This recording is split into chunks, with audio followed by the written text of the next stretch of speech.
Okay, వీటిలో మనం ముందుగా ప్రధానంగా చర్చించుకోవాల్సింది ఇది. కాంగ్రెస్ సునామీ సృష్టించింది. మరి చెయ్యెత్తి జై కొట్టిన తెలంగాణ పల్లెలు 12 ఏళ్ల తర్వాత పల్లెల్లో కాంగ్రెస్ ప్రభంజనాన్ని సృష్టించింది.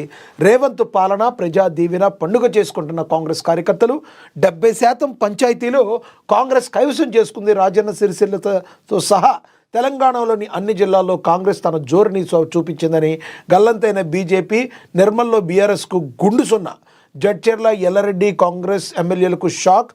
6 జిల్లాల్లో 18 నియోజకవర్గాల్లో బీజేపీకి గుండు సున్నా.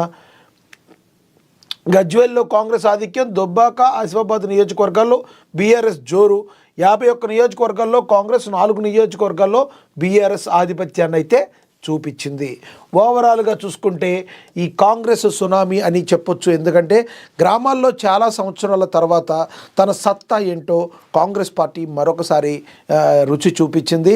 ఇక రేవంత్ సర్కార్ పై ఉన్న నమ్మకం ఫలానా ఇంత ఉంది మా దగ్గర అని మరొకసారి గ్రామ ప్రజలు జై అయితే కొట్టారు.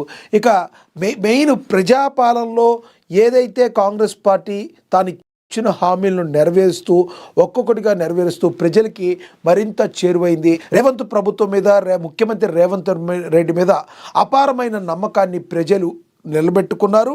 మళ్ళొకసారి తమ ఓటు ద్వారా మరి వాళ్ళు తమ ఇది మేము ఇచ్చే తీర్పు ఇది అని చెప్పి ప్రజా ఓటరు తీర్పు అయితే ఇవ్వటం అయితే జరిగింది.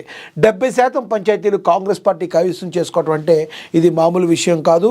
మరి బీజేపీ పార్టీకి అయితే ప్రతి దగ్గర కూడా నెగిటివ్ మార్కులే పడ్డాయి. ఎక్కడ బీజేపీని ఆదుకున్న దాఖలాలు, ఓటరు బీజేపీ వైపు ఓటు వేసిన దాఖలాలు అయితే ఎక్కడ కనబడలేదు. ఇక బీఆర్ఎస్ మాత్రం గజ్వేల్లో కాంగ్రెస్ ఆధిక్యంలో ఉన్నప్పటికీ దుబ్బాక, ఆసిఫాబాద్ నియోజకవర్గాల్లో బీఆర్ఎస్ మాత్రం తన జోరునైతే చూపించింది. మరి 51 నియోజకవర్గాల్లో కాంగ్రెస్